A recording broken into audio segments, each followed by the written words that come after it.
Let's get to it. Welcome back to Iron Financial, the only place where we forge stronger portfolios by cutting through all the market weakness. Today, we are putting LegalZoom directly in the forge. Their latest earnings report just hit the street, and honestly, it's a report that's pulling investors in two completely different directions. On one side, you have these big, bold headlines shouting about record cash flow and impressive double-digit growth. It paints a picture of a financial fortress, something built on solid steel and concrete. But if you dig just a little deeper into that exact same report, you find numbers that suggest this entire structure, well, it could be a hollow facade, absolutely riddled with problems like collapsing profitability and user growth that's starting to slow down. So the question we are going to answer today is simple, but it is absolutely critical for your portfolio. Is LegalZoom a foundational asset you can build on, or is it just a high-risk gamble built on shifting sand? Let's get into the blueprints. So look, what you're seeing here is a company that's essentially schizophrenic in its financial reporting. It is telling two completely different stories at the exact same time. The first story, it's all about undeniable strength. It's a narrative of smart expansion, incredible efficiency, and a business that is quite literally generating more cash than it ever has before. It's the story management wants you to hear, right? It's the one they put in the flashy headlines of the press release. But then there's the other story, the one you find when you do the real work, when you look past the glossy numbers and actually read the footnotes. That's a story of profitability that is absolutely collapsing, of failing to meet Wall Street's most basic expectations, and of professional analysts starting to wave some very, very serious red flags. It is a company at a clear crossroads, and believe me, picking the wrong path here could be an incredibly costly mistake for your portfolio. Okay, hold on. Let's just cut right through the noise and get to the absolute core of this conflict. The bulls, well, they're screaming from the rooftops about these big, shiny numbers. You hear record free cash flow, you see 11% revenue growth, and you immediately think, wow, I've found a winner, a stock I can really build around. But the bears, well, the bears are looking past the fresh paint and examining the foundation itself, and they are seeing something totally different. They see a Q4 earnings miss. That's a clear signal the company isn't keeping its promises to the street. And far, far more alarming, they see that net income, I'm talking about the real bottom line profit, has been nearly sliced in half. So which story are we supposed to believe? How do we figure out if this is a real load-bearing asset for a portfolio, or if it's just a polished exterior that's hiding some really serious structural problems? That is exactly what we are here to figure out.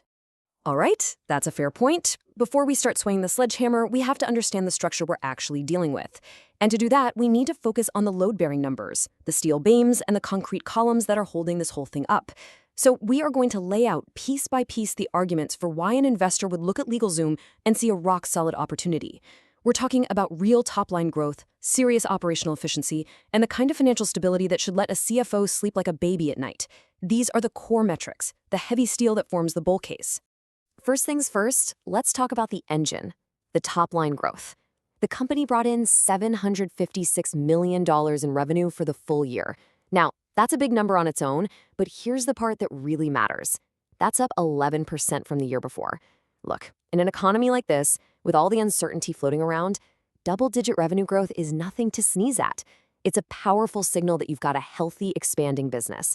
This isn't some company that's stagnating or just fighting for table scraps. It shows there is real sustained demand for what they're selling. The machine is humming, and it's picking up speed. This is the fundamental starting point.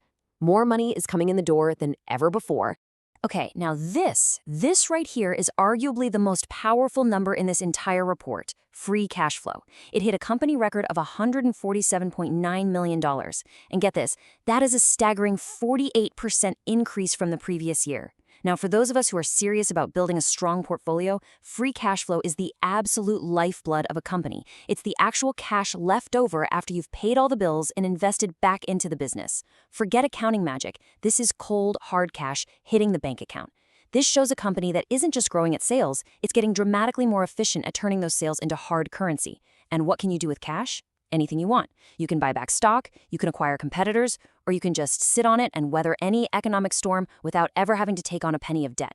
In that cash flow, it's allowed them to build a literal fortress of a balance sheet. This slide is as clean and as powerful as it gets. 0. That is the total amount of debt on LegalZoom's books.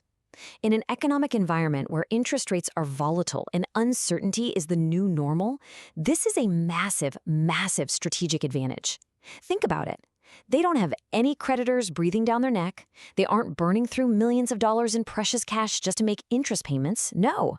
Instead, they are sitting on a war chest of over $203 million in cash and cash equivalents. So the point is this. This isn't just a growing company. It's a financial fortress. It has the resources to invest, to acquire, and to defend its position in the market without having to ask anyone for permission. Now, let's not just look at the total revenue number. We have to drill down into it, because not all dollars are created equal. The most important line item on this entire slide is the subscription revenue. Just look at the full-year growth, 13%. That's growing significantly faster than the 7% growth they got from one-time transactions. And even better, look at the most recent quarter, Q4. It actually accelerated to 20% growth. Now, why does this matter so much? Because subscription revenue is the golden goose. It's recurring, it's predictable, and it almost always carries much higher margins. This is how you build a solid, reliable financial base that the company can depend on quarter in and quarter out. This is a business model that is getting stronger and more predictable over time, and that's exactly what you want to see as a long-term investor. Whoa, hold up a second. A steel foundation is great, I'll give you that. But it doesn't mean a thing if the penthouse on top is on fire. All that top-line growth you're talking about, all that impressive cash flow, it is just noise if the company isn't actually making a real profit at the end of the day. You can't pay your investors with adjusted metrics. It's time to stop admiring the architecture from the street and start stress testing this thing for real. It's time to go looking for the stress fractures, the hidden weaknesses that the bulls, and you can be sure management, would much rather you just ignore. And here it is. This is the number that should stop every single bull dead in their tracks.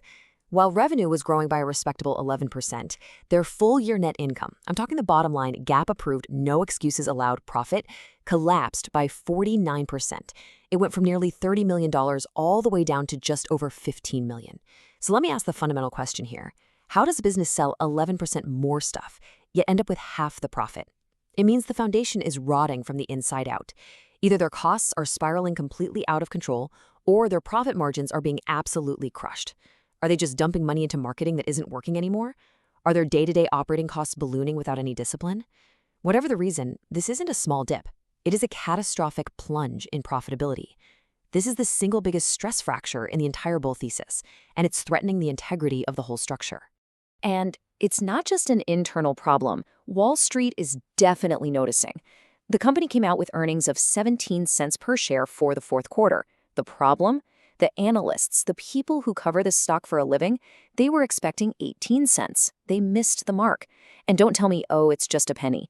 In this game, a miss is a miss. It's a broken promise to Wall Street. It tells you that the company's performance is falling short of expectations. And more importantly, it shows a lack of control, a lack of discipline. After a good run of positive reports, this miss is a significant crack in their armor. It shatters the positive momentum and forces investors to ask if management really has a firm grip on the wheel of this business. And look, if you think I'm just being negative for the sake of it, don't take my word for it. Let's see what the pros are saying. This is a direct quote from Zacks Equity Research, published right after that earnings report dropped. A Zacks Rank number 5. That is a strong sell. This isn't some random opinion from a blogger. This is a quantitative ranking system based on how professional analysts are revising their earnings estimates. What Zacks is telling you in no uncertain terms is that the entire professional analyst community is actively lowering their expectations for LegalZoom's future. They expect this stock to underperform the entire market. This isn't just a red flag. This is a 5-alarm fire from a respected third-party rating agency, and you ignore a signal that clear at your own peril. So the bulls are all about growth, right? Well, let's look at the source of that growth, the actual people signing up for their subscriptions, the engine. Over the last 2 years, the company has been adding users at a healthy 12.5% annual clip. That's solid, you can't deny that. But look at the most recent quarter. Year-over-year growth dropped to just 9.8%. The momentum is slowing down. You see that? A growth rate that is actively decelerating is a major red flag for any company, but especially for a tech-focused company that's valued on its expansion story. It suggests that finding new customers is either getting harder or more expensive, or most likely both. It begs the question, is their main market getting saturated? Is their big expansion finally hitting a wall? And if it is, that 11% revenue growth we saw earlier might not be sustainable for much longer. Oh, and now we get to my favorite part, management's magic numbers. Adjusted EBITDA. They're out there celebrating a very strong-looking $172.2 million for the year. But let's be real about what this number actually is. It's a non-GAAP metric, which basically means it's a customized definition of profit that they invented themselves. They take the real standardized net income number, and then they start adding back a whole bunch of very real costs. And the biggest one? Over $113 million in stock-based compensation. That's literally how they pay their people. So while the executive team is patting themselves on the back for $172 million in adjusted profit, the actual by-the-book, GAAP-approved net income was a measly $15.4 million. To me, this is the textbook definition of a polished facade.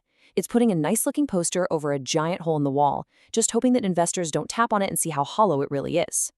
Okay, so the battle lines are very clearly drawn. We have a fortress balance sheet and very strong cash flow on one side, and on the other, we have collapsing profitability and slowing growth.